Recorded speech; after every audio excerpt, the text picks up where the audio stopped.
Marion Bartoli.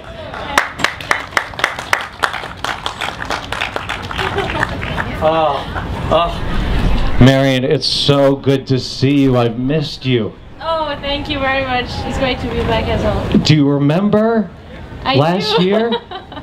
So if you're just joining us, number one, this is Marion Bartoli. She is the #1 tennis player in all of France.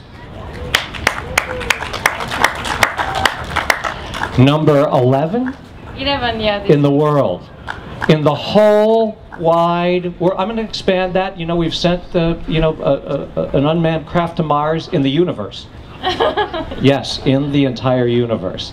Welcome back. Thanks very much. It's my pleasure to be back. So it's so great. So, I have to give you credit for last year. You saw, when I saw the chair moving, I told you something was happening. And I didn't listen. I was so clueless that there was an earthquake going on. And, you know, I mean, this is something I'm going to be telling my children about for years. I experienced a natural disaster with a tennis legend, basically. Could we applaud the natural disaster and the tennis legend, please? Now, I have to tell you something.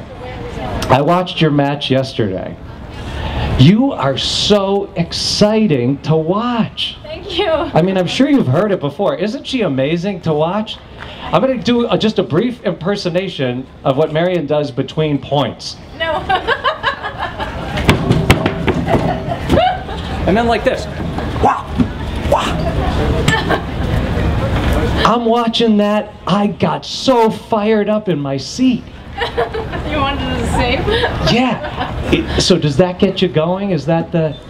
Yeah, well, absolutely. It's very important for me. I don't know if this mic is working. Yeah, it's working. To really get into the point before the point started, and I really felt this routine is helping me. It took me a long time to get there because obviously you have to be extremely in shape to do it, but that's why I'm right now at the ranking I'm holding. I was literally in awe as to how in it you were for every moment on the court. I mean, it was just, isn't it amazing? I understand that this has a lot to do with the fact that your fitness has really made a big improvement, hasn't it? How do you take it from one amazing level to get even better in that regard?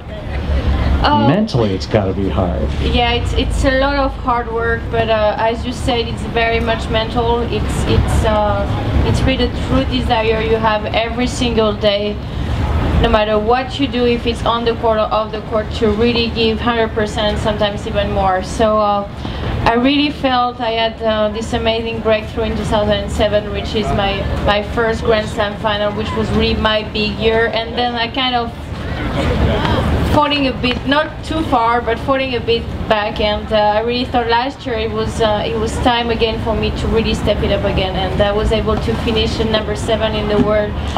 Yeah. #7 in the whole wide world.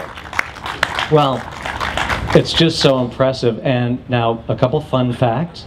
#1, correct me if I'm wrong, you started playing with the wrong hand, right, when you were very young? Yep, absolutely. I'm a lefty in normal life, and my dad is a righty, and because he was the first person to send me the ball over the net, he asked me to take the racket on the right side because it was easier for him to show me the movement, how to hit a ball. So I took it in the right side, and I was able to ride it with him right away. The first ever minute I took a racket inside my hand. And so, but then you realized your forehand wasn't so great. Exactly. My forehand, because I was not so strong on the right side, my backhand was good because I was using a lot of my left hand, but my forehand was very weak. So I saw Monica Seles play the final of the 92 French Open on TV. And because she played for more than 3 hours, I saw her during 3 hours hitting forehand with 2 hands. So I thought maybe that would be my stuff also to try. And the next day I tried on the court, and I felt pretty good with it. And then Is that so? You immediately, so if you didn't hear it because the mic's a little quiet, Marion watches Monica Seles on TV, all of a sudden sees it, and you go out and you're good at it immediately? Yeah, exactly. I don't like hearing that. My forehand will never be good. Two hands are not. The thing I find interesting is your rackets are a little longer than most rackets, right? Is that because of the two hands on both sides? Exactly. I think the first player ever to use a longer racket was Michael Chang. Oh wow, yeah, and you played Prince? Exactly. Yeah, yeah. And Prince was the first manufacturer to ever do some longer rackets, some longer body rackets. And because Michael was quite small for a man, he used a longer racket even though he played forehand with one hand.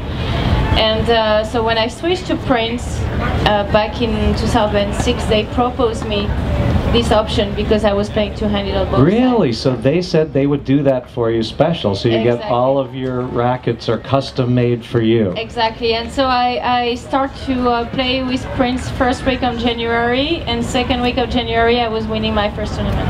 That is so great. Isn't that awesome? Yes. Who was the famous men's player? Was that Pancho Segura that used to play two hands off of anybody who's my age, which is ancient? I can't remember who it was. Yes, I think Pancho Segura was playing two-handed both sides. Who do you have any idols in the tennis world? Somebody you look up to? Pete Sampras. Pete Sampras, Yeah. Excellent. I want to share with you briefly, I'm going to go back a second, my Monica Seles story. So I have a friend actually who was the local rep for Prince. And he knew people down at Nick Bollettieri's place in Florida, famous tennis place. So I went down there years ago, and there was this young girl hitting just incredible off of both sides with her dad, and that was Monica before anybody had ever heard of her. And you must have researched it. What got her started on that? Was it just a natural thing, or you don't know? I have absolutely no idea, but I remember the first time I went to Nick Bollettieri Academy to play the tournament. They have a tournament over there before the Orange Bowl. I was practicing also with my dad very early in the morning, and Nick, the first 5 minutes when he saw me, kind of stopped and said, I'm kind of seeing Monica 20 years back ago. And he offers me a full practicing time with him. And because I had to finish my school in France, I couldn't take this opportunity, but he was really seeing me as a potential and as someone who can be one day in the top 10. Well, that is so fabulous. We know you have such a busy day. Thank you so much for taking some time. You're going to go over and sign some autographs, I understand? Yeah, and then running a bit for the and doing some running. Thank you so much. Marion Bartoli, ladies and gentlemen.